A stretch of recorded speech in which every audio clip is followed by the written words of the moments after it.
1942. La résistance partout en Europe acquiert un poids réel face à l'occupant nazi. Mais partout, les différences idéologiques subsistent entre les mouvements de lutte et affaiblissent leur action. En France, De Gaulle envoie Jean Moulin coordonner les nombreux réseaux qui rassemblent des hommes venus de tous les horizons politiques auxquels se sont ajoutés les communistes après l'invasion de la Russie. Avec le service du travail obligatoire, le STO, les maquis voient leur rang se grossir de nombreux jeunes gens qui refusent de travailler en Allemagne. On évalue à 140 000 l'effectif total des maquisards. En Pologne, deux courants polarisent la résistance. L'un est contrôlé par Staline, l'autre se réclame du gouvernement polonais en exil à Londres.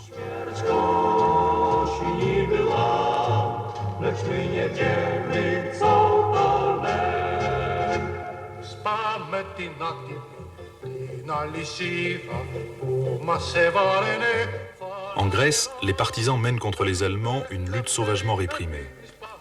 De la division entre les communistes et les autres naîtra après la libération une longue guerre civile.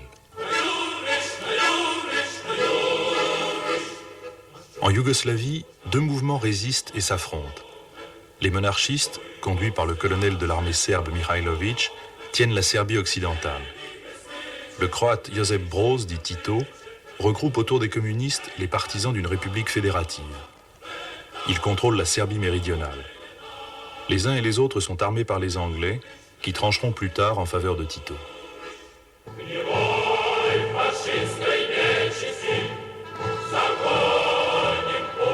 En Union soviétique, à la fin de 1941, 3500 groupes de partisans se sont organisés. Leur action vise d'abord à paralyser ou à ralentir les communications allemandes.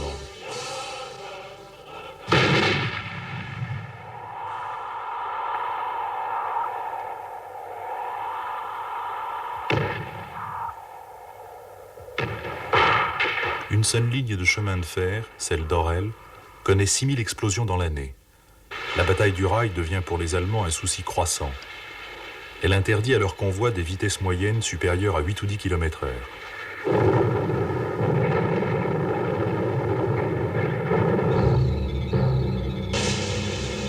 Par ailleurs, le harcèlement par les partisans, d'abord isolé et ponctuel, devient l'objet de vastes opérations organisées et dotées d'une direction particulière. Au cours de l'opération Concert, par exemple, 170 brigades et des milliers de maquisards désorganisent les arrières des troupes allemandes. Le commandement allemand est contraint d'organiser un état-major spécial de lutte antiterroriste qui prive le front de 24 divisions.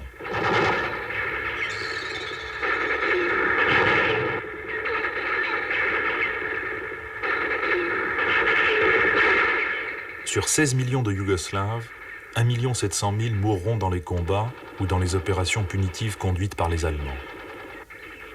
Un Grec sur 7 trouvera la mort pendant l'occupation de son pays.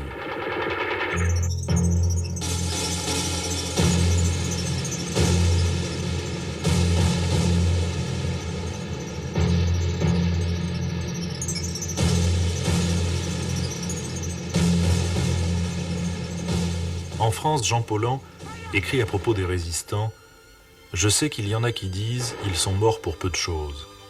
À cela, il faut répondre « c'est qu'ils étaient du côté de la vie ». Ils aimaient des choses aussi insignifiantes qu'une chanson ou un sourire. Tu peux serrer dans ta main une abeille jusqu'à ce qu'elle étouffe. Elle n'étouffera pas sans t'avoir piqué. C'est peu de choses. Mais si elle ne te piquait pas, il y a longtemps qu'il n'y aurait plus d'abeilles. Avec ses 3500 hommes, le maquis du Vercors est si important qu'il est surnommé la Petite République. Lorsque 20 000 soldats allemands se chargent de le nettoyer, ils massacrent la population des hameaux, fusillent les combattants qu'ils prennent ou les pendent, parfois après leur avoir crevé les yeux et arraché la langue. Dans le seul village de Vassieux, on dénombre 148 cadavres.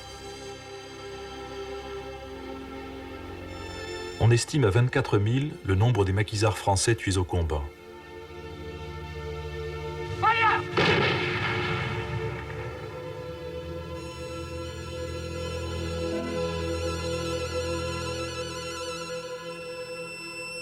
Printemps 1942. L'offensive d'Hitler dans le Caucase atteint la plupart de ses objectifs.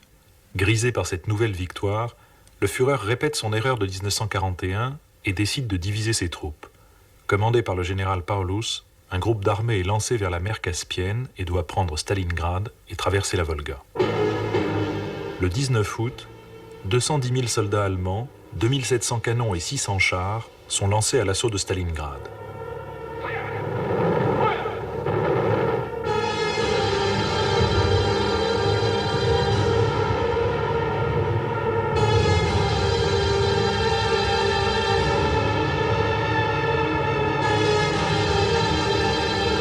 La ville, tout en longueur, se déploie avec ses faubourgs sur près de 45 km.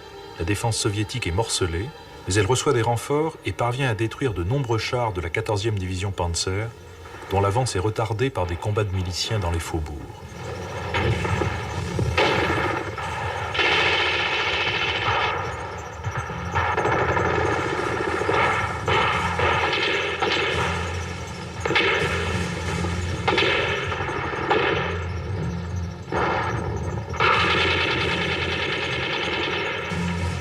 Stalingrad est tout entière mobilisée. Ceux qui ne peuvent pas combattre sont évacués, ceux qui ne veulent pas combattre sont exécutés.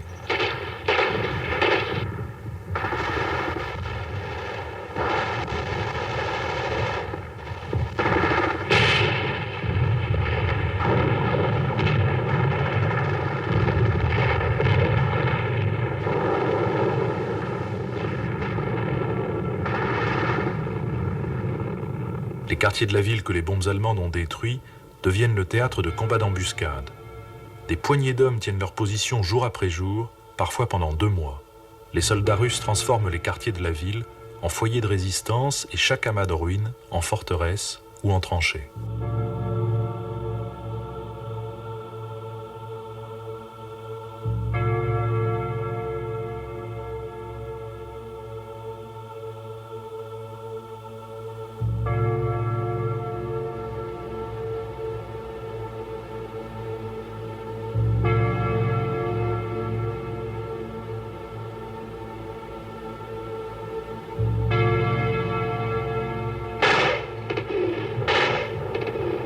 Les fusiliers se cachent dans les égouts.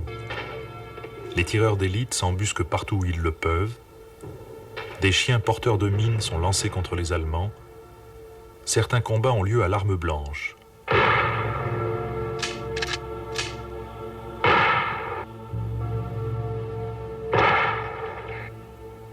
Le 2 octobre, Hitler proclame que la prise de Stalingrad est pour des raisons psychologiques d'une nécessité urgente et qu'il faut priver le communisme de son lieu saint. Le 21 octobre, Paulus signale à Berlin un regroupement d'armées soviétiques au nord-est de la Volga et redoute une offensive d'hiver. Hitler qualifie cette hypothèse de stupidité.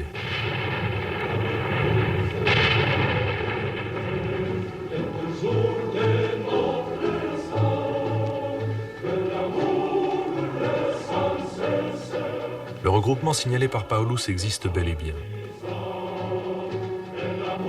En attendant qu'il permette aux généraux soviétiques de lancer leur contre-attaque, il offre déjà aux assiégés de Stalingrad la possibilité de remplacer la nuit leur mort de la veille. L'énorme réserve humaine de l'Union soviétique commence à produire ses effets. Des divisions fraîches arrivent de Sibérie.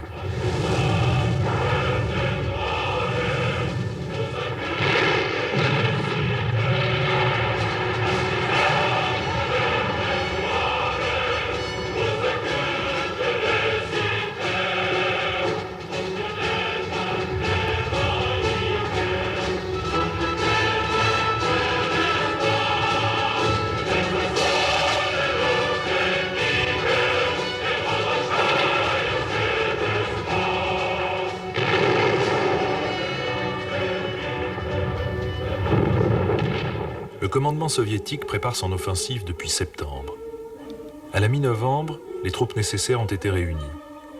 Elles sont plus de 2 fois supérieures en nombre à leur adversaire et disposent enfin d'un armement aussi performant que le sien. L'armée rouge va passer sans transition de la défensive à la contre-attaque. Le 19 novembre, l'offensive est lancée. L'artillerie et l'aviation russe soutiennent les troupes de choc. En une journée, la défense allemande est enfoncée. En 5 jours, l'armée rouge progresse de 120 km. l'armée Paulus est prise entre deux pinces. 3 jours après le début des combats, Paulus propose de battre en retraite. Hitler refuse et lui intime l'ordre d'attendre sur place l'arrivée des troupes de von Manstein. Le 23 novembre, Paulus télégraphie à Hitler « Les menaçantes ruptures de notre front sont à redouter. En abandonnant Stalingrad, je peux encore effectuer une rupture vers le sud-ouest. » Hitler maintient ses ordres. « Nous avons, dit-il, beaucoup trop traîné dans cette région. » Et il ajoute « Il y a maintenant à la tête de l'Allemagne un homme qui ne connaît qu'un seul principe. Vaincre, vaincre, vaincre encore. »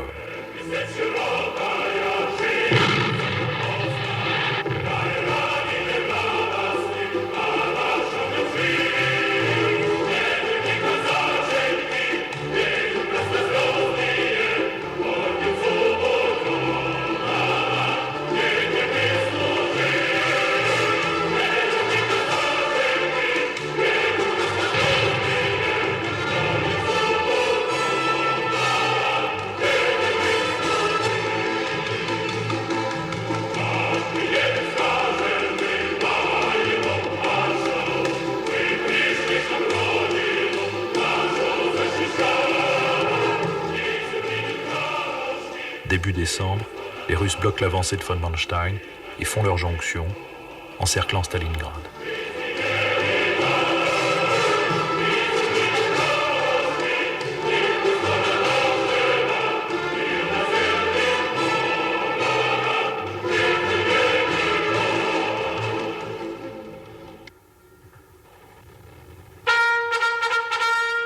Deux fois, Paulus refuse de se rendre, conformément aux ordres reçus. Le 30 janvier 1943, 10e anniversaire de la prise du pouvoir par Hitler, le Führer nomme Paulus maréchal. Le 2 février, après une nouvelle offensive russe, Paulus capitule. «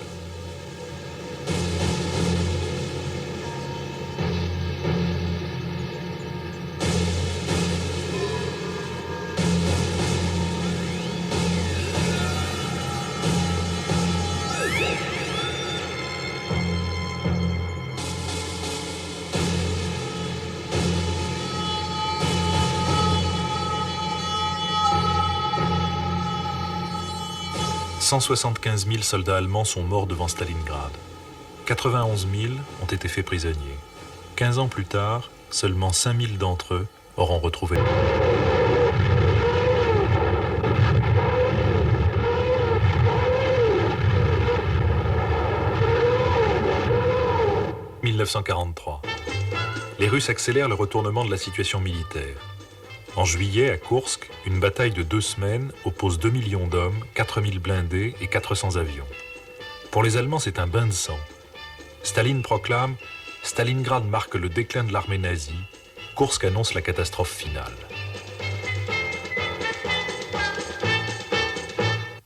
1943. À Munich, un groupe d'étudiants anti-nazis mené par Hans et Sophie Scholl publie les Lettres de la Rose Blanche. Après Stalingrad, ils appellent les officiers à rompre avec Hitler. Le 19 février, ils organisent une manifestation à Munich.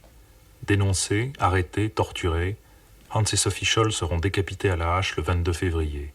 Hans avait 25 ans, sa sœur Sophie 22. Véritable cimetière de vivants.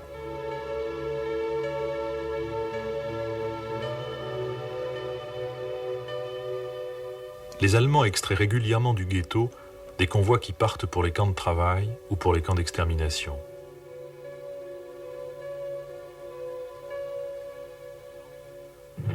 Le 19 avril, l'ordre est donné par Himmler de liquider le ghetto de Varsovie, foyer de pestilence. 10 000 SS sont affectés à cette opération.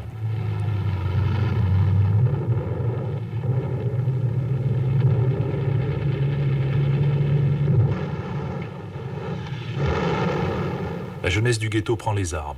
Les révoltés tiennent 4 semaines. 56 000 d'entre eux périssent dans ces combats.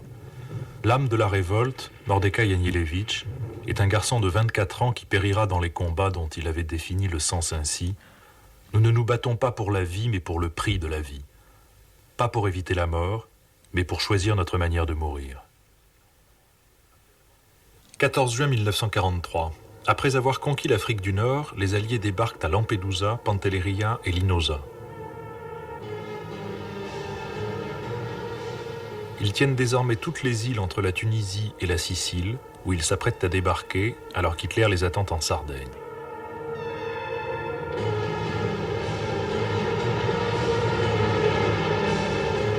Le 10 juillet, les Alliés lancent contre la Sicile 160 000 soldats, en face d'eux 230 000 hommes, dont 40 000 Allemands.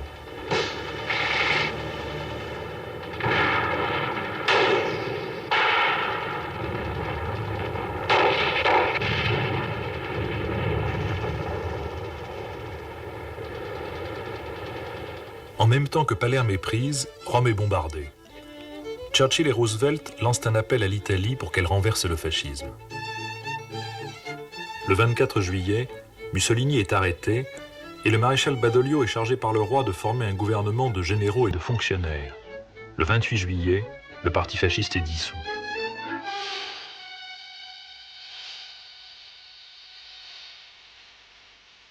Le maréchal Badoglio signe un armistice avec les Alliés, malgré ses promesses à Hitler. Le Führer réagit immédiatement et envoie de nouvelles troupes en direction de Rome. Elle maîtrise très rapidement l'armée italienne. Le roi et le maréchal Badoglio se réfugient à Brindisi.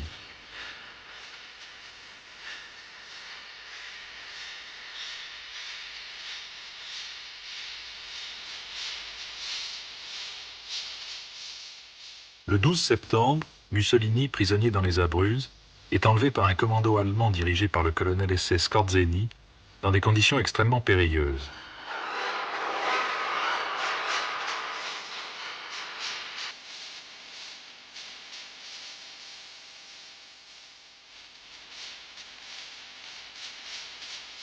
Le Dutch est embarqué dans un minuscule avion qui décolle d'un terrain truffé de rochers. Déposé à Rome, il est immédiatement conduit à Vienne. 14 septembre 1943. Mussolini rencontre Hitler à Munich. Le Dutch est comme assommé. Il dira à l'un de ses proches « Considérez-moi comme mort ».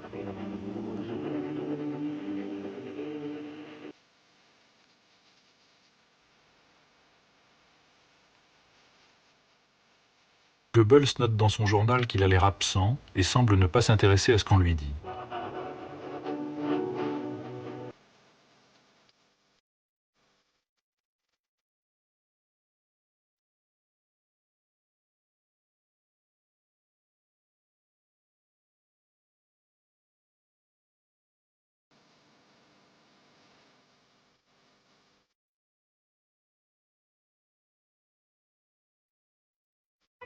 Mussolini, rentré en Italie, proclame la République sociale italienne, nommée République de Salo, du nom de la ville où s'était établi le Dutch, et surnommée par les Italiens la Repubblichetta, la Petite République.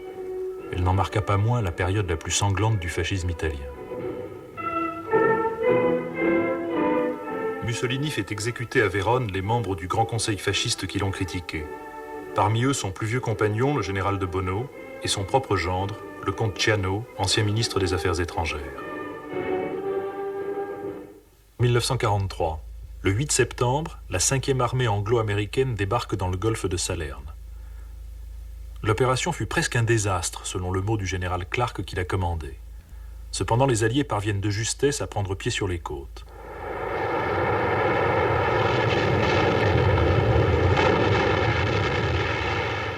Le 16 septembre, après l'arrivée de nombreux renforts, Salerne est prise. 3 semaines plus tard, ayant perdu 12 000 hommes, les Alliés entrent à Naples. Janvier 1944. Dans leur marche sur Rome, les Alliés se heurtent à la ligne Gustave. Le Monte Cassino, monastère fondé par saint Benoît, a été constitué en forteresse et contrôle la voie d'accès vers le nord choisie par les Alliés.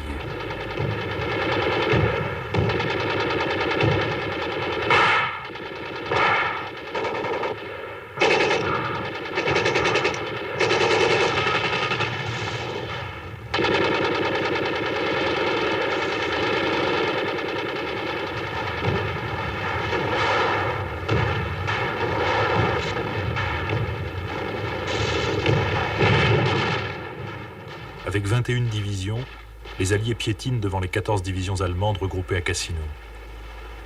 Sous les ordres du général Juin, les tirailleurs nord-africains parviennent à gagner les hauteurs du mont Belvédère, au nord-est du monastère. Les positions qu'ils occupent sont abandonnées puis reprises jusqu'à 12 fois de suite. Le 11 février, ils doivent se replier après avoir subi de lourdes pertes. Hitler a donné à ses troupes l'ordre de tenir avec une haine sacrée. En février, les Alliés décident de bombarder le monastère qu'ils ne parviennent pas à prendre. En 2 jours, 250 bombardements lourds sont effectués.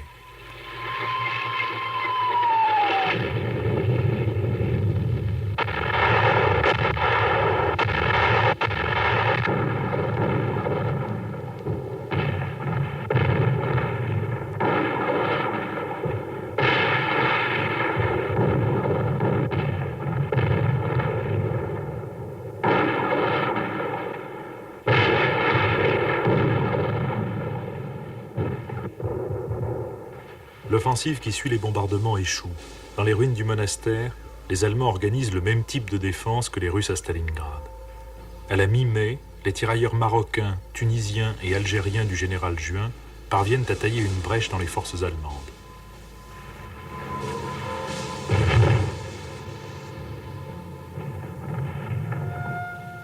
Cinq jours plus tard, les Alliés tiennent enfin le monastère qu'ils ont dû conquérir mètre par mètre, bâtiment par bâtiment.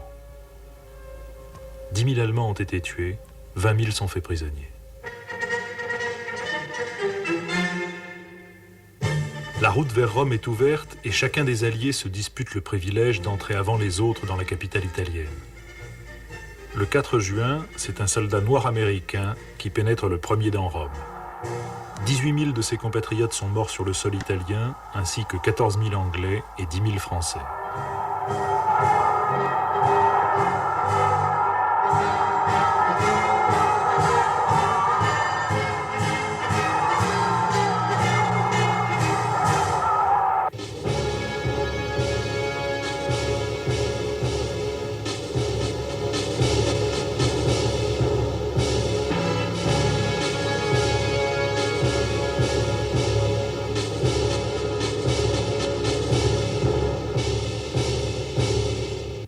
Puisque j'envoie la fleur des Allemands dans la tempête d'acier de la guerre, écrivait Hitler, pourquoi n'aurais-je pas le droit d'exterminer des millions d'êtres appartenant à une race inférieure et qui se reproduisent comme de la vermine? Tous les Juifs d'Europe doivent être déportés. Ceux qui sont valides seront réduits en esclavage, les autres seront éliminés.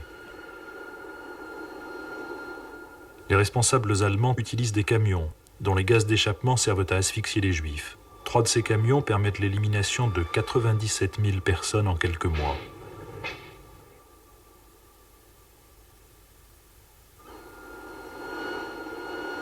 La méthode est techniquement améliorée en 1942. 3 chambres à gaz permettent d'exécuter 200 personnes par séance. Aux 15 camps de mort lente s'ajoutent de nouveaux camps de mort dites instantanées. Chelmno, Belzec, Sobibor, Treblinka. Auschwitz et Maïdanek couvrent des quartiers d'extermination.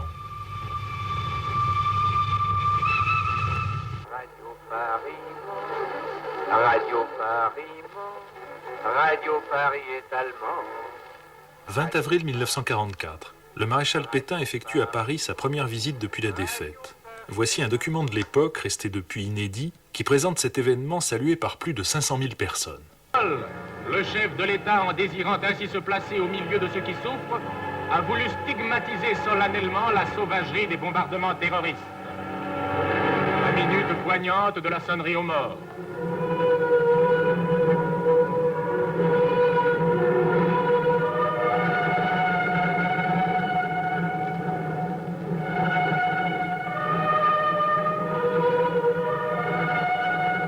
La collaboration avec les Allemands fait partie intégrante de la doctrine officielle. Voici comment elle est présentée.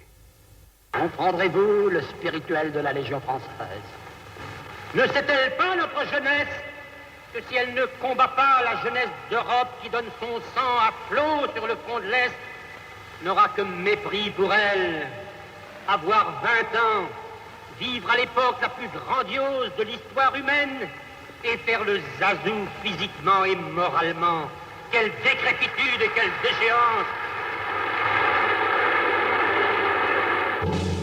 28 juin 1944. Philippe Henriot, secrétaire d'État à l'information dans le cabinet Laval, est abattu par un groupe de résistants. 16 juin 1944. Les Allemands fusillent l'historien mondialement connu Marc Bloch. Juif, Marc Bloch a déclaré « Je ne tire de cette condition ni orgueil ni honte ». Résistant, il a écrit « J'ai bu aux sources de la culture de la France, j'ai fait mien son passé et je me suis efforcé de la défendre de mon mieux ». Face au peloton d'exécution, un garçon de 16 ans, lui aussi condamné à mort, demande à Marc Bloch « Ça va faire mal, monsieur ?» Bloch lui serre le bras et lui répond « Mais non, cela ne fait pas mal. »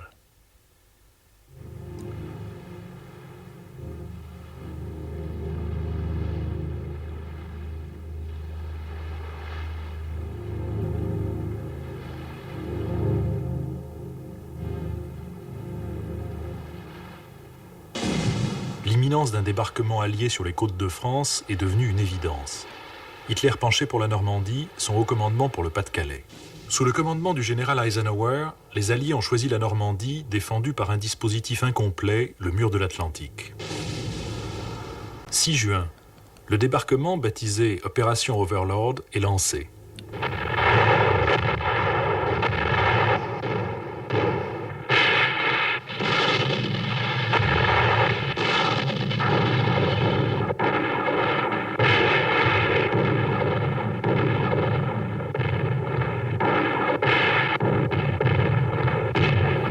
Plus de 200 000 soldats alliés débarquent. Canadiens, Américains, Anglais et Français, ils ont pour mission de tenir la côte française afin de permettre la remise en état d'un grand port où pourront débarquer les 4 millions d'hommes massés en Angleterre.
Face aux forces alliées, Rommel ne dispose le 6 juin que de 7 divisions.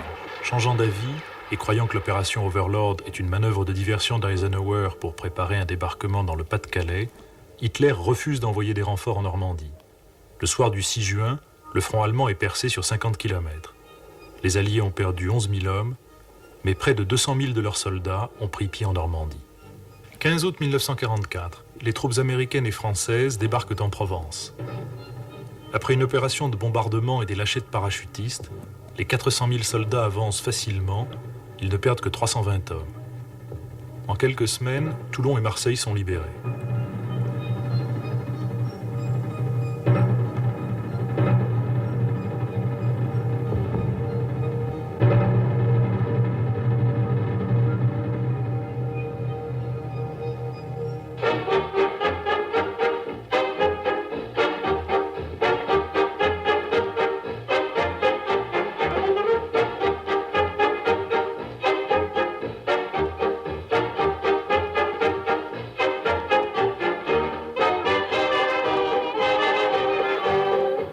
La 7e armée allemande est encerclée à Falaise. Hitler, venu à Soissons rencontrer ses généraux, leur donne comme consigne de rester là où ils sont. Mais la ligne Caen-Avranches est enfoncée par les Alliés. En Normandie, Hitler a perdu 500 000 hommes, dont la moitié sont prisonniers.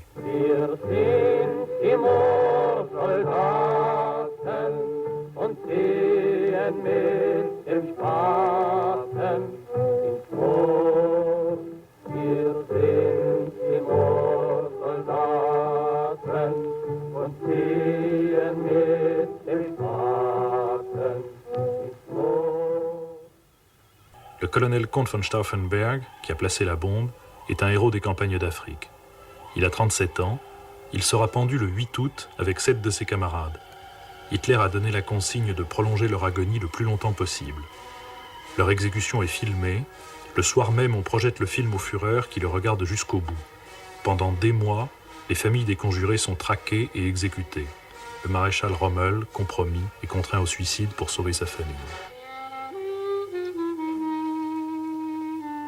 Depuis le 14 juillet 1944, Paris connaît de plus en plus de manifestations de résistance. Le 10 août, les cheminots se mettent en grève. Le 15 août, c'est au tour de la police, puis des employés du métro. 35 jeunes résistants sont massacrés à la cascade du Bois de Boulogne. Le 19, la préfecture de police est occupée par les FFI. Les barricades se multiplient. Le 20, c'est l'hôtel de ville qui est occupé par les forces de la résistance. Les syndicats appellent à la mobilisation. Le 22, les FFI intensifient leurs attaques, mais les Allemands tiennent leur position. Le 23 août, le général Leclerc donne à la 2e division blindée l'ordre de marcher sur la capitale. Le lendemain, le premier de ses chars franchit la porte d'Orléans. Le 25, le général allemand von Choltitz se rend. Il n'a pas obéi à l'ordre d'Hitler de détruire la capitale.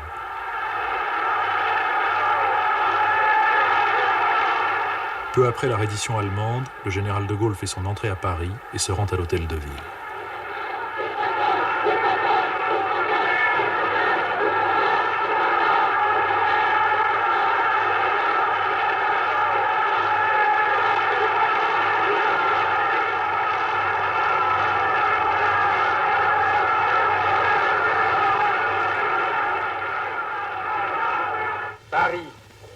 Paris outragé, Paris brisé, Paris martyrisé, mais Paris libéré, libéré par lui-même, libéré par son peuple avec le concours des armées de la France, avec l'appui et le concours de la France tout entière, c'est-à-dire de la France qui se bat, c'est-à-dire de la seule France, de la vraie France, de la France éternelle.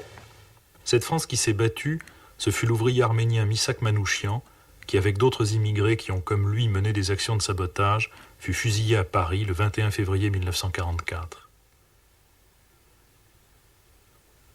Ce fut le journaliste et universitaire Pierre Brossolette, conseiller politique du général de Gaulle, qui se jeta du 5e étage de l'immeuble de la Gestapo pour ne pas risquer de parler, le 22 mars 1944.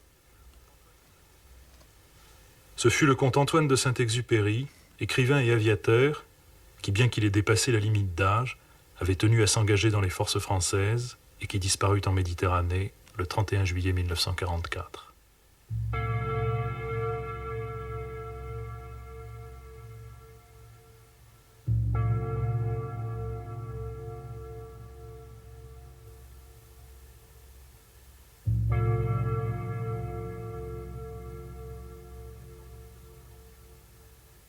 Septembre 1944.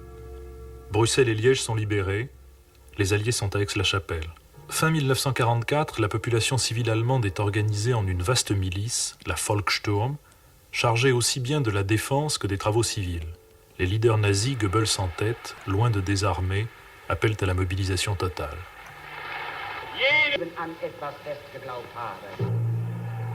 Pour renverser la situation militaire, Hitler mise sur des armes nouvelles. L'avion à réaction, dont un prototype existe depuis 1939, peut voler à 900 km/h et monter à 11 000 mètres en 3 minutes. Au début de la guerre, Hitler n'y a pas cru. En 1944, il donne l'ordre de le fabriquer en série. Mais les avions à réaction ne seront pas construits en assez grand nombre et Hitler refusera de les utiliser comme chasseurs, alors que de tels avions auraient pu assurer la protection des villes allemandes. Autre arme miracle qui doit sauver l'Allemagne, le V1, Vergeltungswaffe 1, littéralement arme de représailles 1, bombardier sans pilote, qui peut voler à 900 mètres d'altitude et à 600 km/h.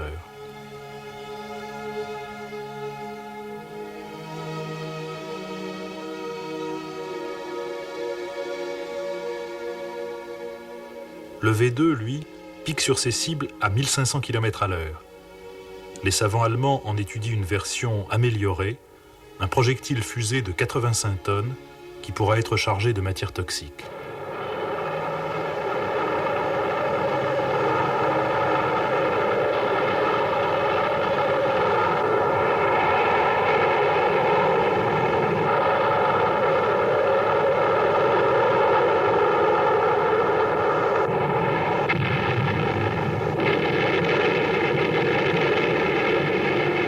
Pendant le débarquement des Alliés en Normandie, ces nouvelles armes, et particulièrement le V1, sont utilisées pour bombarder Londres.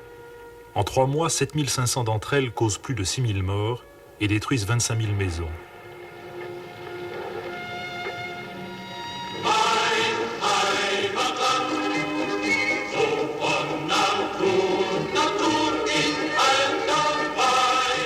« 16 décembre 1944.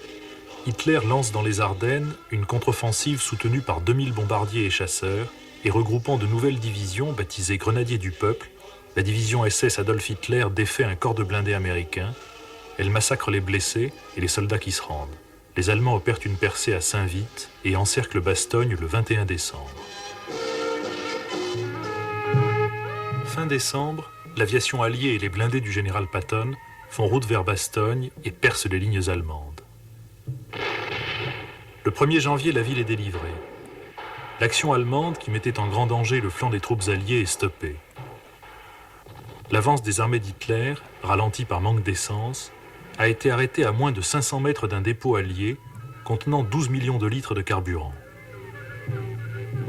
La bataille de Bastogne a coûté 4000 soldats aux armées américaines. Août 1944. Himmler décide l'extermination totale des Tziganes. Enfermés dans les camps depuis 1942, ceux-ci servent de cobayes aux médecins nazis. En 3 jours, 4000 hommes, femmes et enfants Tziganes meurent dans les chambres à gaz.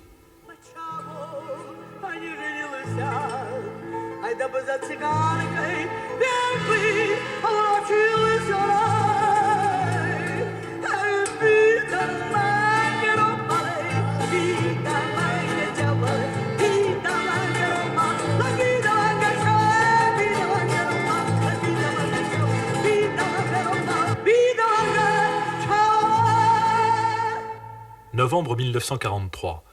Churchill et Roosevelt rencontrent Chiang Kai-shek en Égypte.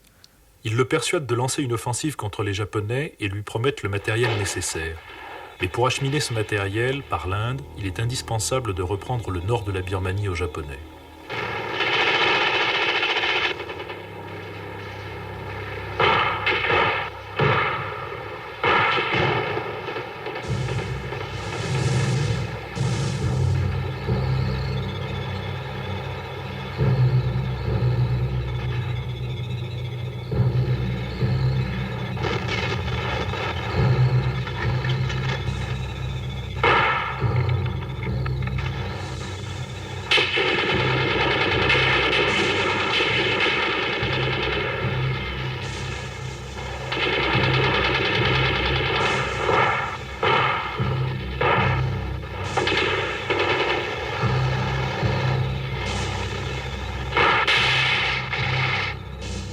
Fin mars 1944, les Anglais repoussent les Japonais et poursuivent leur contre-offensive. Sur 84 000 hommes, les Japonais en ont perdu 50 000. Les Américains, de leur côté, visent la reconquête des îles de Nouvelle-Guinée. Les conditions du combat sont épouvantables. La jungle est la plus dense du monde, la malaria, le typhus et la dysenterie ravagent les troupes. Les marécages et les sables mouvants les engloutissent. Les Japonais ont miné les pistes, disposé des pièges pourvus de bambous empoisonnés.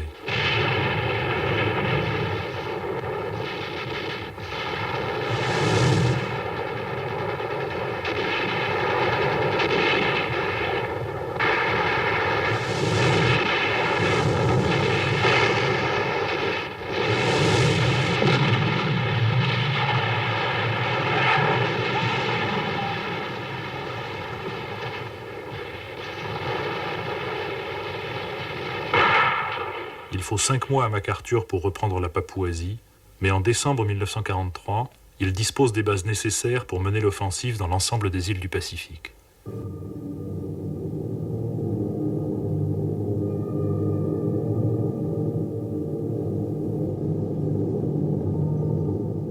De 1942 à 1945, l'Allemagne subit un nombre croissant de bombardements. Les avions des Alliés disposent d'une maniabilité de plus en plus grande, leur rayon d'action augmente, leur armement et leurs moyens de communication se perfectionnent.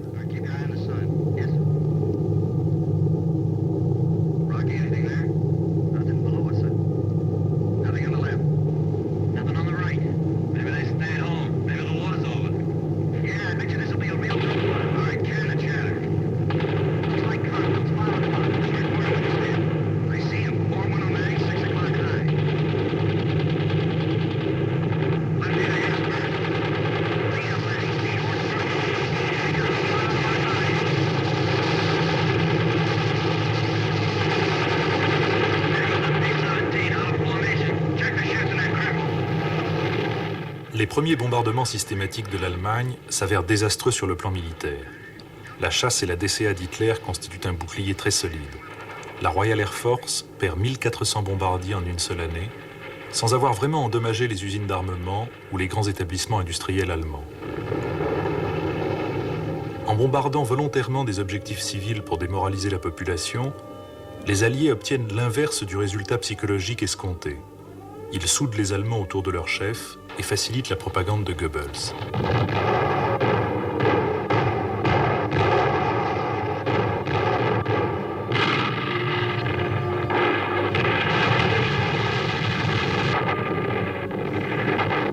En 1945, la stratégie de la terreur s'intensifie. Le 13 février au soir, 1000 Lancaster anglo-canadiens bombardent le centre de Dresde qui ne constitue ni un centre industriel de première importance, ni un point stratégique primordial. Quelques heures plus tard, une seconde vague exécute une opération de nuit sur des objectifs civils. Le lendemain, à midi, une troisième vague parachève la destruction de la ville. Près de 800 avions lâchent des bombes explosives de 4 tonnes et des bombes incendiaires au phosphore de 400 kg.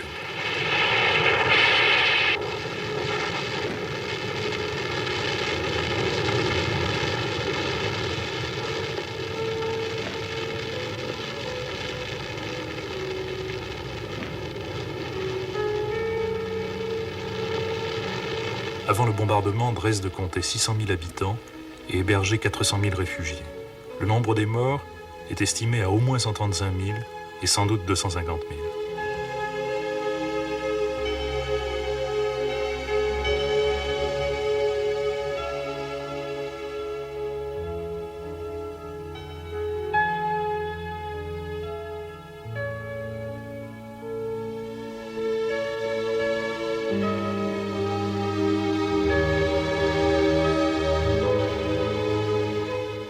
Plus de 8 millions de civils errent à travers l'Allemagne. Des régions entières se vident, et d'abord celles que menace l'avancée des troupes soviétiques. Des bandes de SS pillent, tuent, rançonnent le long des chemins de l'Exode. L'Allemagne souffre sa passion, et ses habitants s'écoulent le long des routes d'un Reich qui devait durer 1000 ans.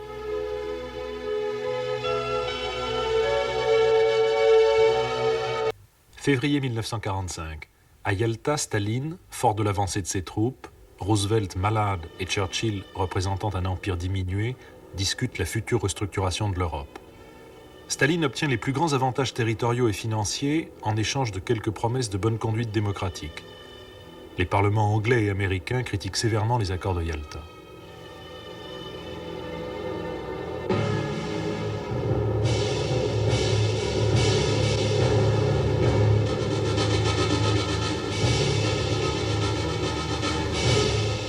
« 7 mars 1945. Le lieutenant Karl Timmerman de la première armée des États-Unis franchit le Rhin sur un pont miraculeusement intact près de Remagen. La ligne Siegfried est débordée. 8000 soldats américains passent le fleuve. Les chars du général Patton sont bientôt à Coblence. Ceux de Montgomery sont dans la plaine de Münster. Le 30 mars, la première armée française du général Delattre traverse le Rhin à son tour. Les Américains balaient l'armée allemande dans la Ruhr et font plus de 300 000 prisonniers.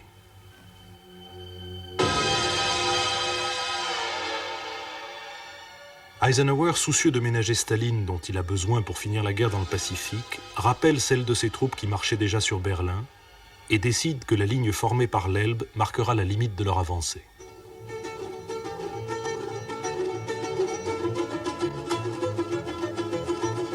Le 25 avril, à 16 h, la 69e division de l'armée américaine et la 58e division de la garde ukrainienne font leur jonction sur l'Elbe, à 50 km de Leipzig.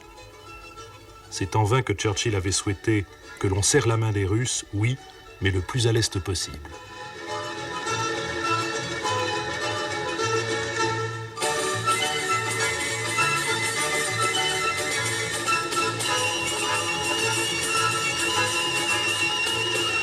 Avril 1945. Hitler mobilise ses dernières ressources, les bataillons de la Volkssturm, milice hétéroclite composée d'hommes trop vieux, trop jeunes ou trop malades pour avoir été mobilisés. Sous la conduite du chef de la police, toute la population est initiée à la guerre urbaine, armée d'armes anti-chars, les Panzerfaust, et organisée militairement.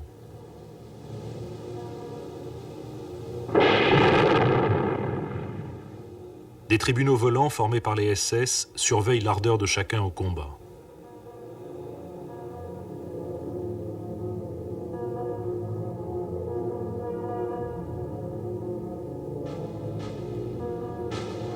Mon dilemme n'était le suivant, racontera l'un des membres de la Volkssturm, être fusillé par les SS ou tué par les Russes. Pour prendre Berlin, Staline a réuni des moyens exceptionnels. 40 000 pièces d'artillerie ont été rassemblées autour de Berlin, à raison de 600 par kilomètre. Elles pilonnent la ville pendant 8 heures sous le commandement du général Zhukov, qui dirige l'offensive russe.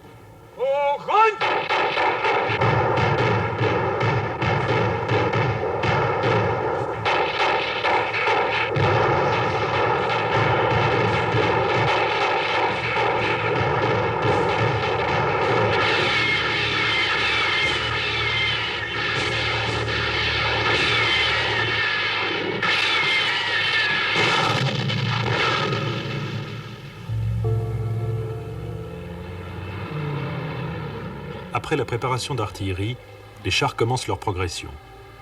Elle se fait par minuscules étapes face à une résistance furieuse qu'il faut éliminer poche par poche, tronçon par tronçon. Durant 2 semaines, les combats entre détachements d'assaut soviétiques et groupes de la Volkssturm ont pour enjeu une gare, une station de métro ou même un monceau de ruines.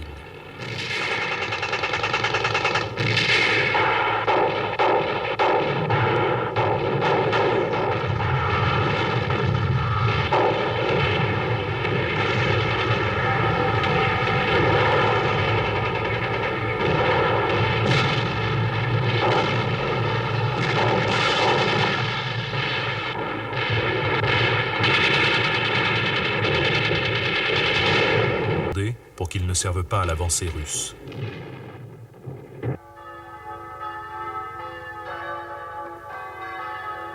Dans l'amas de ruines qu'est devenu Berlin, les derniers nazis organisent pourtant des cérémonies pour l'anniversaire de leur fureur.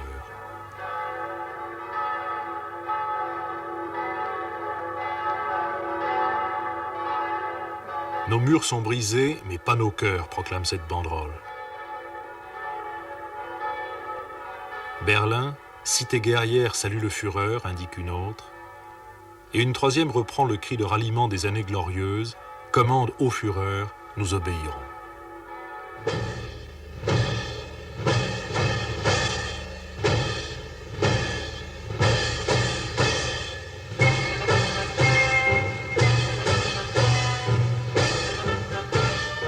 Le 20 avril, les troupes de Berlin paradent pour célébrer le 56e anniversaire d'Adolf Hitler, maître d'une Allemagne dont les 2 tiers de la capitale sont déjà aux mains des soviétiques et que défendent des gamins.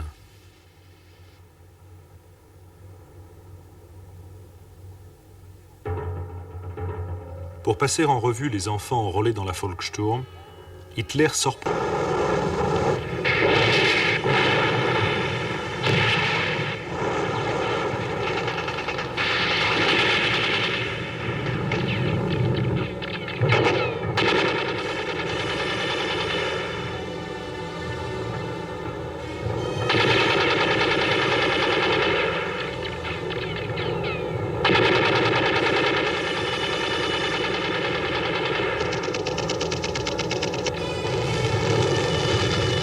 Les 2 tiers des défenseurs de Berlin sont morts en 1 semaine.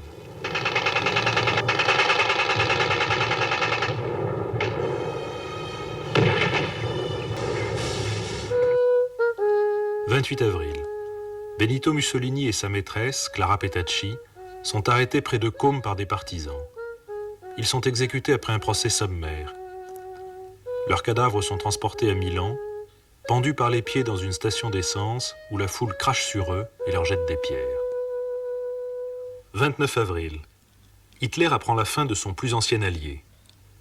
Depuis plusieurs semaines, il exprime sa propre crainte d'être exhibé aux eaux de Moscou ou forcé de paraître dans un spectacle mis en scène par les Juifs. Le 30, aux petites heures du matin, il fait essayer un poison sur sa chienne. La même nuit, vers 3h30, il se donne la mort avec sa compagne Eva Braun, qu'il venait d'épouser. L'amiral Dönitz, préféré à Himmler et à Göring, rangé au dernier moment parmi les traîtres, prend la succession du Führer à l'heure même où les troupes soviétiques s'emparent du Reichstag et plantent leur drapeau sur le toit de cet édifice symbolique, là aussi devant des caméras dont les images feront le tour du monde.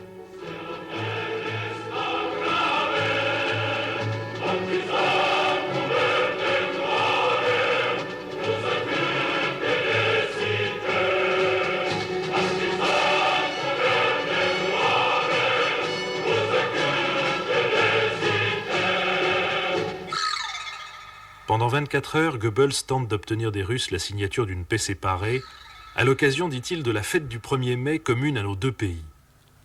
L'échec de sa tentative le conduit au suicide, après qu'il ait empoisonné sa femme et ses 6 enfants.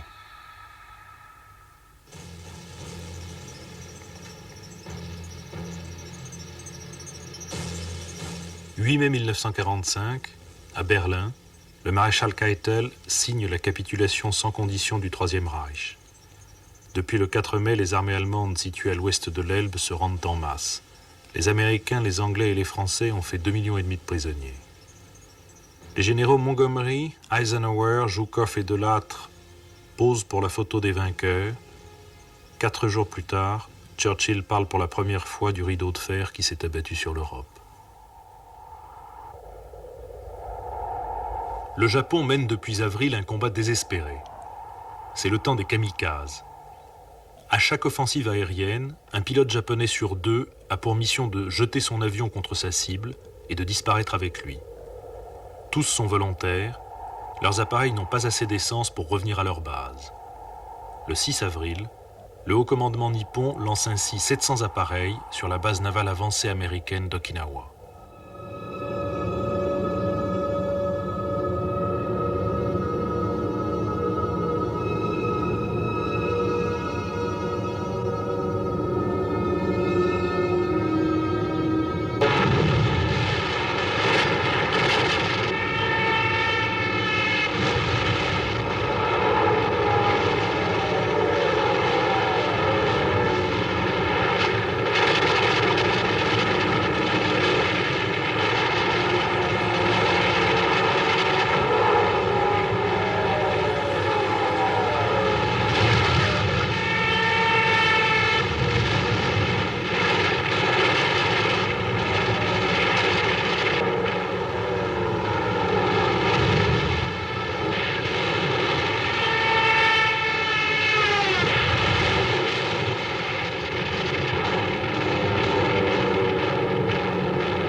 Les attaques massives de kamikazes, baptisées Opération Kikusui, c'est-à-dire chrysanthème flottant, représentent en 3 mois 3000 attaques suicides. 34 navires américains sont ainsi coulés et 368 endommagés. Un bilan plutôt faible pour ces opérations, mais dont le résultat psychologique est de faire craindre aux Américains que leur projet de débarquement au Japon ne se transforme en un véritable enfer.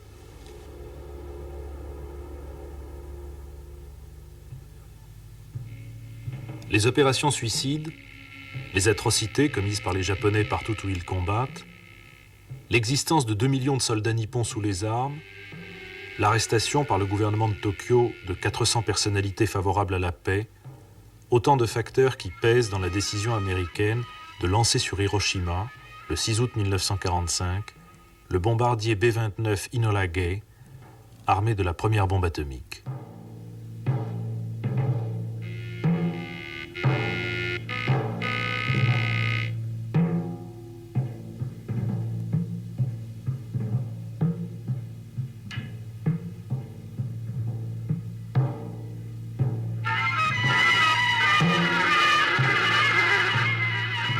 La bombe est larguée à 8h15, elle provoque 71 000 morts et 200 000 blessés.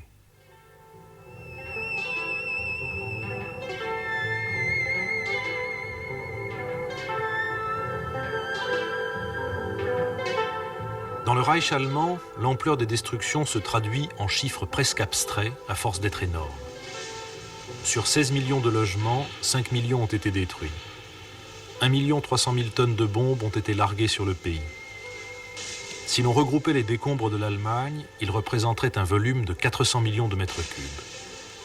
Plus de 3 millions de soldats sont morts, 300 000 civils ont été tués, plus d'1,5 million ont disparu. Depuis 1939, un Allemand sur 10 a trouvé la mort. Les ruines de Nuremberg que survole cet avion furent 10 ans plus tôt le lieu même de la parade triomphante du nazisme. Ces murs retentirent de la promesse d'un empire destiné à une race de seigneurs et qui devait durer 1000 ans.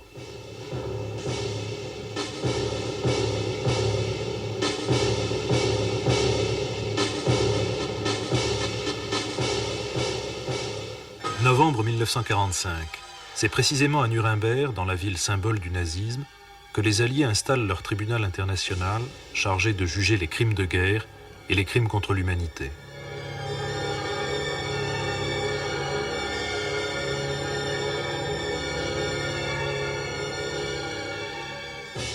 Huit magistrats représentant les 4 pays vainqueurs, les États-Unis d'Amérique, la Grande-Bretagne, l'Union des républiques socialistes soviétiques et la France, vont entendre et juger Hermann Göring, Alfred Rosenberg, Hans Frank, Julius Streicher, Joachim von Ribbentrop, Wilhelm Keitel, Franz von Papen, Alfred Jodl, Erich Raeder, Fritz Sauckel, Albert Speer, Rudolf Hess, Baldur von Schirach, Arthur Seyss-Inquart, Wilhelm Frick, Walter Funk, Constantin von Neurath et 5 autres, dont Hans Kaltenbrunner et par contumace Martin Bormann. L'un après l'autre, les accusés répondent à la question « coupable ou non coupable ».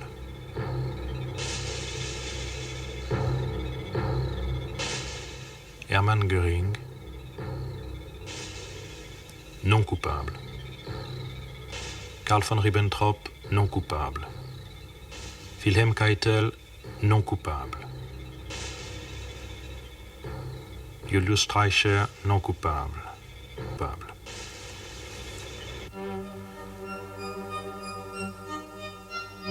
Non coupable du massacre d'Oradour-sur-Glane, près de Limoges, que la division SS Das Reich investit le 10 juin 1944.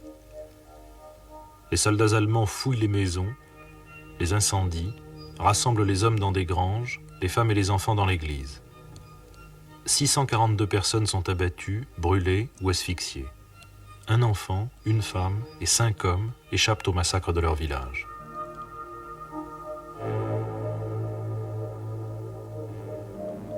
non coupable du massacre des Fosses Ardéatines près de Rome, où le 23 mars 1944, 335 otages, parmi lesquels des femmes et 2 garçons de 14 ans, sont conduits par les SS jusqu'aux catacombes de la route d'Ardea. Chacun reçoit un coup de revolver dans la nuque, puis tous sont enterrés, certains d'entre eux encore vivants.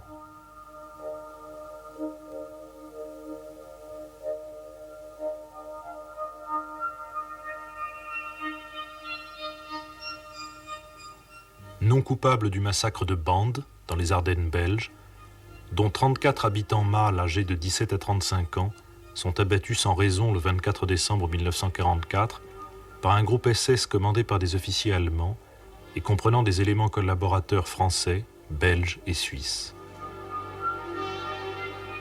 Non coupable des massacres de Marzabotto, dans la région de Bologne, où le 29 septembre 1944, l'armée allemande, qui bat en retraite devant les Alliés, décide de raser la ville à titre de représailles. Le nombre des victimes reste encore aujourd'hui incertain. Il s'élève à plus de 1000. Dans le seul bourg de Casalia, 28 familles, réfugiées dans l'église, ont été entièrement exterminées. On a rapporté des cas d'enfants jetés vivants dans les flammes des incendies. On a également rapporté des cas de nouveau-nés décapités.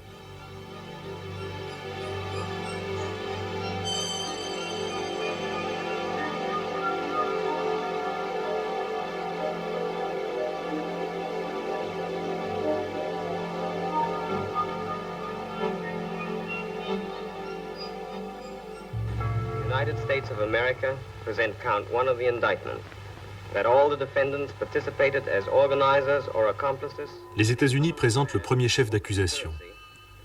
Tous les accusés ont participé, en tant qu'organisateurs ou en tant que complices, à un plan ourdi en commun et aboutissant à une conjuration criminelle ayant pour finalité de commettre des crimes contre la paix, des crimes de guerre et des crimes contre l'humanité.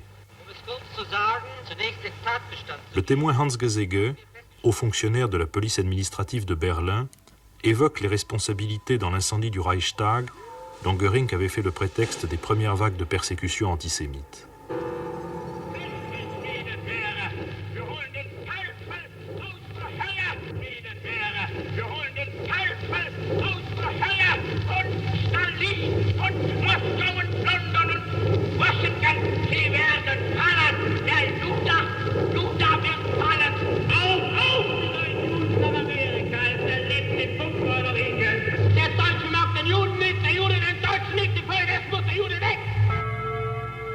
In the name of the United Kingdom of Great Britain and Northern Ireland, Sir Hartley Shawcross presents count 2. Au nom du Royaume-Uni de Grande-Bretagne et d'Irlande du Nord, Sir Hartley Shawcross présente le deuxième chef d'accusation, les crimes contre la paix. Tous les accusés ont participé à l'élaboration et au déclenchement de guerres d'agression et sont coupables d'hostilités contraires aux traités internationaux et aux engagements pris par leur gouvernement. Après l'occupation de la Rhénanie et l'annexion de l'Autriche et de la Tchécoslovaquie, les accusés nazis se sont consacrés à la conquête de la Pologne. Le gouverneur de Pologne, Frank, a écrit dans son journal intime « Il faut profiter de ce que l'attention générale est concentrée sur le front de l'Ouest pour poursuivre la politique d'extermination de milliers de Polonais. 300 000 juifs du ghetto sont déportés en 10 semaines. Chaque jour, un nouveau quota est fixé. »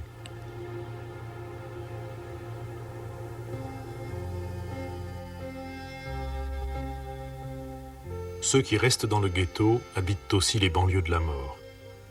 Les épluchures de pommes de terre sont une friandise. Sur une couronne mortuaire dans un orphelinat, un ruban porte cette inscription « Aux enfants morts de faim, les enfants affamés ».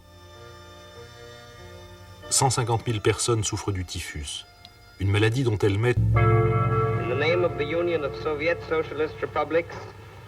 Au nom de l'Union soviétique, le général Roudenko présente les 3e et 4e chefs d'accusation. Tous les accusés ont commis des crimes de guerre en Allemagne et dans tous les pays occupés par l'Allemagne. Les conspirateurs nazis ont commis ces crimes envers les armées adverses, envers les prisonniers de guerre, envers les civils des pays occupés. Ils se réclamaient de la doctrine barbare de la guerre totale et se considéraient dégagés des contraintes de la loi internationale ou des règles applicables à la guerre.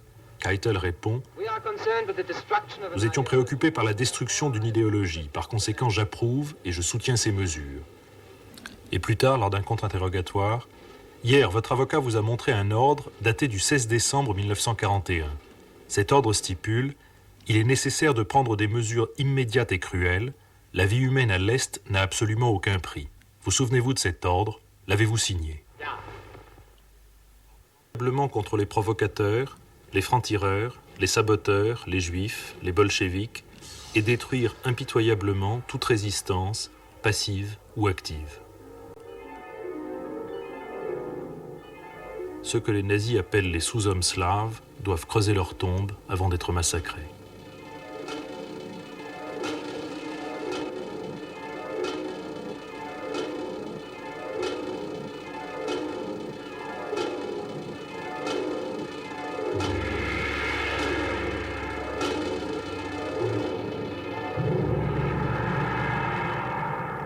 Otto Ollendorf, commandant de l'un des groupes d'intervention spéciale, avoue avoir tué 90 000 hommes, femmes et enfants en un an.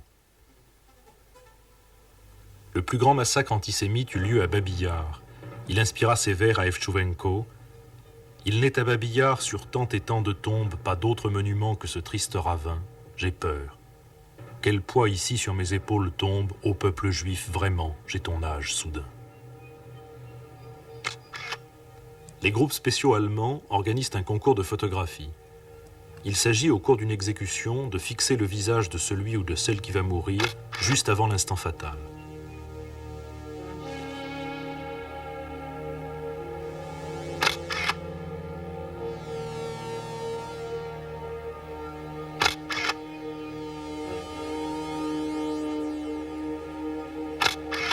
Ce cliché fut considéré comme l'une des photographies les mieux réussies.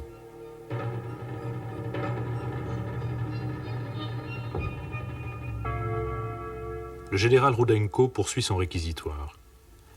Reste le plus terrible, les camps de concentration qui depuis le début constituaient l'arme absolue des accusés contre toute opposition. Les antinazis allemands furent les premières victimes. Puis avec la guerre, le nombre des déportés augmenta et s'étendit aux citoyens de toutes les nations d'Europe. Leur sort est décrit par un accusé.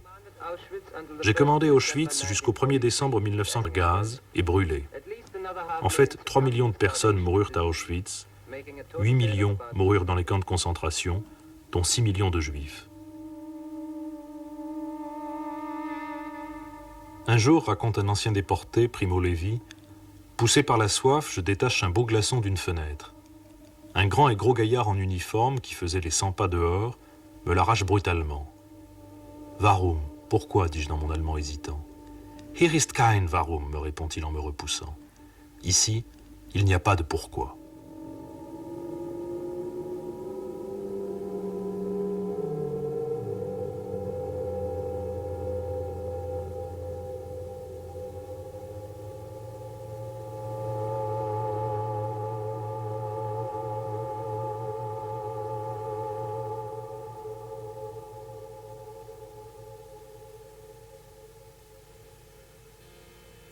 Détruire un homme est difficile, écrit encore Primo Levi, presque autant que le créer. Cela n'a été ni aisé ni rapide, mais vous y êtes arrivés. Vous n'avez plus rien à craindre de nous, ni acte de révolte, ni parole de défi, ni même un regard qui vous juge. In the name of the French Republic, Monsieur de Menton closes counts 3 and 4, the final charges of the indictment. Au nom de la République française, M. de Menton présente les derniers chefs d'accusation. Tous les accusés ont commis des crimes contre l'humanité et notamment se sont rendus coupables d'assassinat, de torture et de persécution contre les opposants au parti nazi, ainsi que d'asservissement, de déportation et d'exploitation des populations civiles. En outre, ils sont responsables d'avoir développé des programmes inhumains dirigés contre des vieillards et des malades mentaux et d'avoir utilisé des êtres humains comme cobayes pour de prétendues expérimentations scientifiques.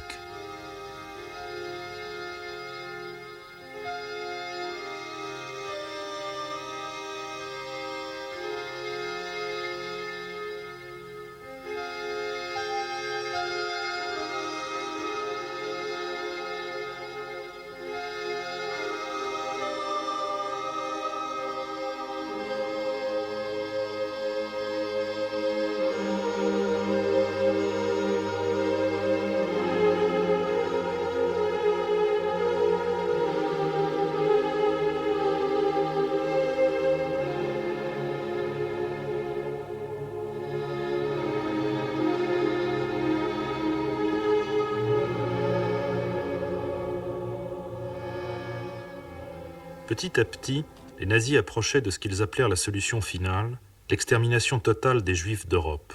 Le processus est ainsi décrit par un témoin. Nous avions 2 médecins SS à Auschwitz qui examinaient les nouveaux arrivants. Les prisonniers passaient devant l'un de ces médecins qui prenait alors très vite une décision. Ceux qui pouvaient travailler étaient envoyés au camp, les autres étaient immédiatement envoyés au camp d'extermination. Les enfants en bas âge étaient invariablement exterminés, car en raison de leur âge, ils étaient incapables de travailler.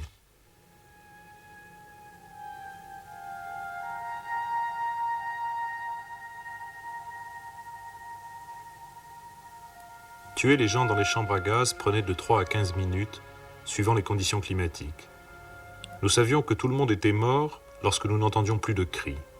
Nous attendions en général une demi-heure avant d'ouvrir les portes et de sortir les corps.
L'ensemble des documents que vous venez de voir fut projeté dans l'enceinte du tribunal pendant le procès. Les accusés réagirent comme s'ils découvraient les faits.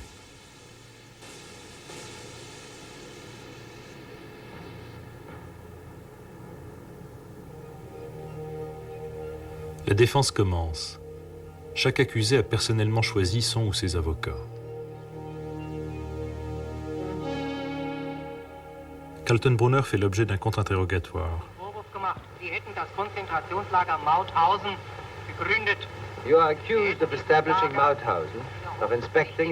Vous êtes accusé d'avoir créé Mauthausen, d'avoir inspecté et visité ce camp régulièrement. Le témoin, M. Riegel, a témoigné vous avoir vu dans ce camp et même vous avoir vu inspecter les chambres à gaz alors que ces chambres à gaz étaient en opération. Ce témoignage est faux. Chaque camp de concentration dont je ne sais absolument rien a été créé par Himmler. Puis c'est au tour de Julius Streicher d'être contre-interrogé. It has also been stated by the prosecution that Himmler and Kaltenbrunner would have had no one to carry out their orders. Il a été affirmé par l'accusation qu'Himmler et Kaltenbrunner n'auraient eu personne pour exécuter leurs ordres de tuer si vous n'aviez pas fait dans votre presse cette propagande et si dans votre presse vous n'aviez pas dirigé l'éducation du peuple allemand en ce sens. Je ne crois pas que ceux à qui Hitler avait donné l'ordre de perpétrer les massacres l'aient fait à cause de mes journaux. Le livre d'Hitler, Mein Kampf, existait, et c'est le contenu de ce livre qui a été la cause de tout. Puis c'est au tour d'Alfred Rosenberg d'être contre-interrogé. Votre ministère a-t-il obligé les gens à abandonner leur foyer, à partir en Allemagne et à travailler pour les Allemands? Il est vrai que la force fut utilisée, et il est indéniable que de terribles abus ont été commis. C'est enfin au tour de Göring d'être interrogé. À la fin de la réunion, vous avez utilisé ces mots, n'est-ce pas? Les Juifs allemands doivent payer comme sanction 1 milliard de marks, ainsi ces cochons ne pourront plus commettre de crimes. Oui. Continuez-vous d'affirmer que ni vous ni Hitler n'étiez au courant de la politique menée pour exterminer les Juifs? I already have said that not even approximately did I know to what degree this thing took place. J'ai déjà dit que je ne savais même pas approximativement à quel degré cela s'était passé. Vous ne saviez pas à quel degré, mais vous saviez qu'il existait une politique qui tendait à l'extermination des Juifs. No, not liquidation of the Jews. Non, pas à la liquidation des Juifs. Je savais seulement que certains crimes avaient été commis. Après des mois d'interrogatoires et d'auditions, certains accusés firent des déclarations au tribunal. Ainsi Frank. I myself, speaking from the very depth of my sentiments, and from the Exprimant ici mes sentiments les plus profonds, et suite à une expérience de 5 mois de procès, je voudrais dire ceci. Maintenant que j'ai une vue globale de tout ce qui a été commis de façon atroce et effrayante, je me sens terriblement coupable. Le maréchal Wilhelm Keitel s'adresse à son tour au tribunal. I erred. I was not able to prevent what should have been prevented. That is my guilt. J'ai entendu dire que je n'ai pas été capable d'éviter ce qui aurait dû être évité. Voilà de quoi je suis coupable. Nous ne pouvons qu'espérer, à la lueur des causes, des méthodes désastreuses et des terribles conséquences de cette guerre, que naîtra pour le peuple allemand le nouvel espoir d'un meilleur avenir dans la communauté des nations. Le dernier accusé à parler est Hans Fritsch. Vous tous qui nous accusez n'attendiez rien de bon d'Hitler et vous êtes effondrés par l'horreur de ce qui s'est passé vraiment. Mais alors essayez de comprendre l'indignation de ceux qui attendaient quelque chose de bon d'Hitler et qui furent trahis. Je suis l'un d'entre eux.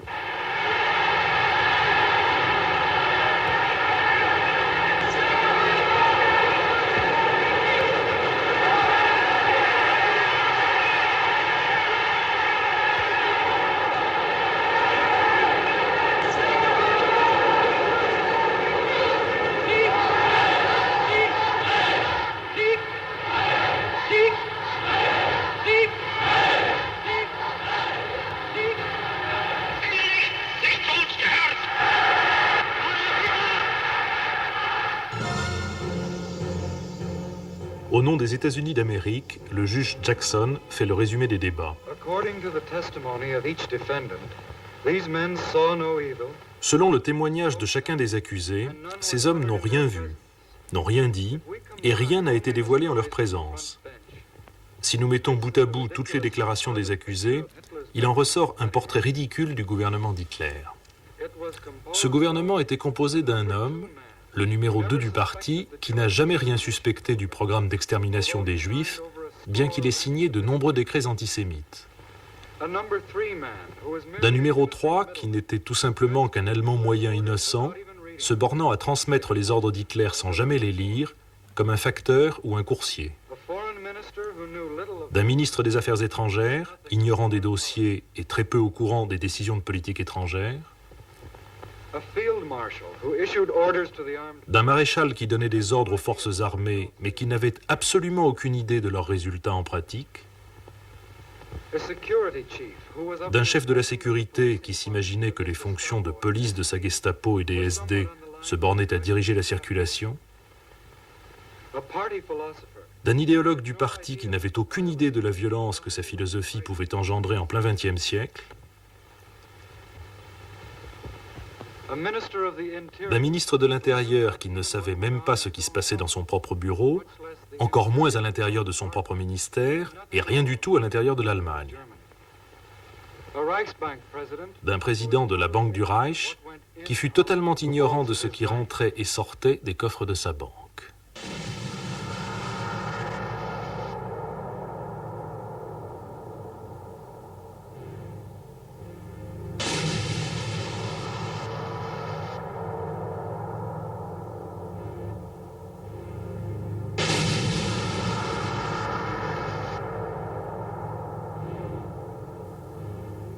« 1er octobre 1946. Le verdict rendu par le tribunal et lu par le président Lawrence. Wilhelm Hermann Göring, Hermann Göring, mort par pendaison. Rudolf Hess, emprisonnement à perpétuité. Joachim von Ribbentrop, mort par pendaison.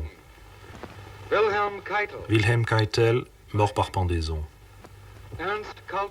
Hans Kaltenbrunner, mort par pendaison. Alfred Rosenberg, mort par pendaison. Hans Frank, mort par pendaison. Wilhelm Frick, mort par pendaison. Julius Streicher, mort par pendaison. Fritz Sauckel, mort par pendaison.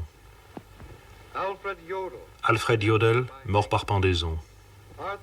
Arthur Seyss-Inquart, mort par pendaison. Walter Funk, emprisonnement à perpétuité. Baldur von Schirach, 20 ans d'emprisonnement. Albert Speer, 20 ans d'emprisonnement. Martin Bormann, jugé par contumace, mort par pendaison. En se suicidant, Hermann Göring échappa au verdict du tribunal de Nuremberg. Le 16 octobre 1946, 3 échafauds tendus de noir furent dressés dans le gymnase de la prison de Spandau. «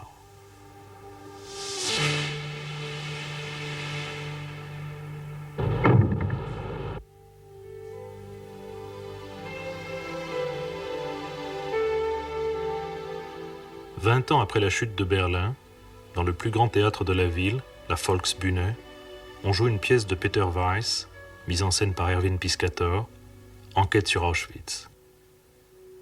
Jede Stenotypistin, jede Telegraphistin, an der die Deportationsbefehle vorbeiliefen, wusste davon.